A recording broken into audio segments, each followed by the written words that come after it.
और निजामुद्दीन मरकज से जुड़ी एक अहम खबर आ रही है। मरकज से जुड़े 2 दर्जन लोगों से पूछताछ की जा रही है। सूत्रों के हवाले से खबर सामने आई है कि ईडी ने विदेश फंडिंग मामले में ये पूछताछ की है।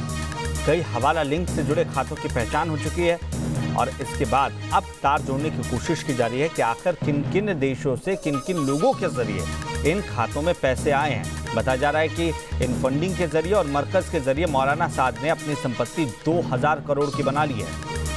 रुमान उल्लाह खां ज्यादा जानकारी के साथ जुड़ चुके हैं। रुमान, कौन कौन से लोग हैं, क्या उनके बारे में कुछ जानकारी आई है?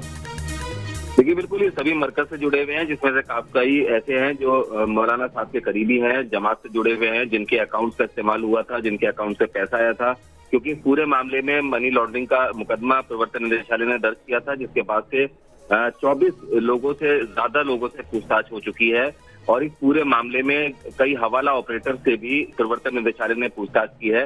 इस पूरी जांच में कई ऐसे संदिग्ध बैंक खाते भी सामने आए हैं जो हवाला से जुड़े हुए हैं। तो सीधे तौर पर हवाला के एंगल की जांच अब प्रवर्तन निदेशालय इस मामले में कर रहा है। तो अभी लगातार जांच की जा रही है और उसके बाद कई सच सामने आ सकते हैं। रुमान, तमाम जानकारी के लिए बहुत बहुत धन्यवाद। तो मौलाना साद पर दिल्ली पुलिस का शिकंजा कसता जा रहा है। क्राइम ब्रांच ने साद के खिलाफ डोजियर तैयार कर लिया है। सूत्रों के हवाले से खबर सामने आई है। साथ ही ये भी पता लगा है कि मौलाना साद ने 2000 करोड़ की संपत्ति बना ली है। विदेशी फंडिंग से संपत्ति बनाई गई है। विदेशी फंडिंग के खातों को मौलाना के 3 बेटे देखा करते थे।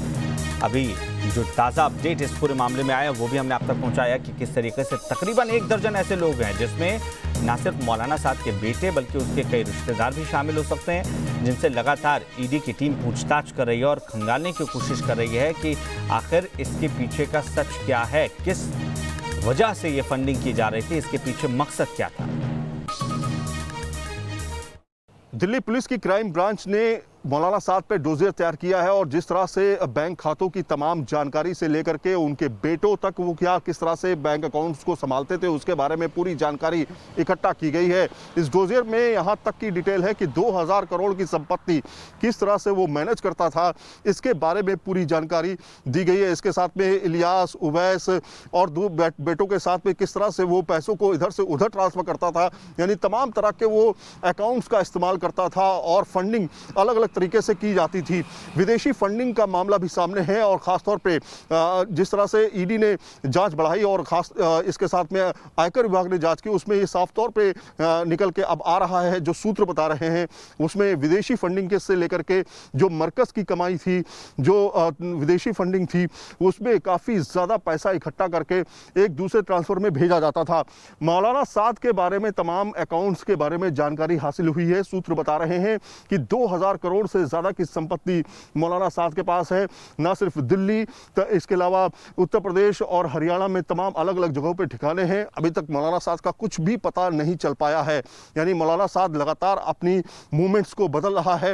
हालांकि बीच बीच में उसने कई बार अपने वीडियो रिकॉर्डिंग्स नहीं बल्कि ऑडियो रिकॉर्डिंग्स भेजे हैं, छुपने की वो लगातार कोशिश कर रहा है। लेकिन जिस तरह से डोजियर तैयार किया गया उसमें कई ऐसी जानकारियाँ दी गई हैं कि कितने बजे वो मरकज आता था, कितने बजे मरकज से जाता था, उसका क्या क्या मूवमेंट होता था, इसके बारे में सारी तफसील डोजियर में दी गई है।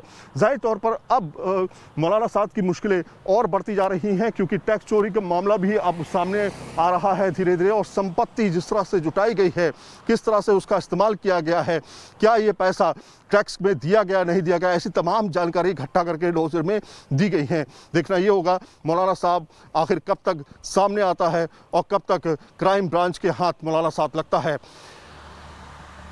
वीडियो जर्नलिस्ट सुभाष चंद्रा के साथ सईद आमिर हुसैन, न्यूज़ नेशन, दिल्ली।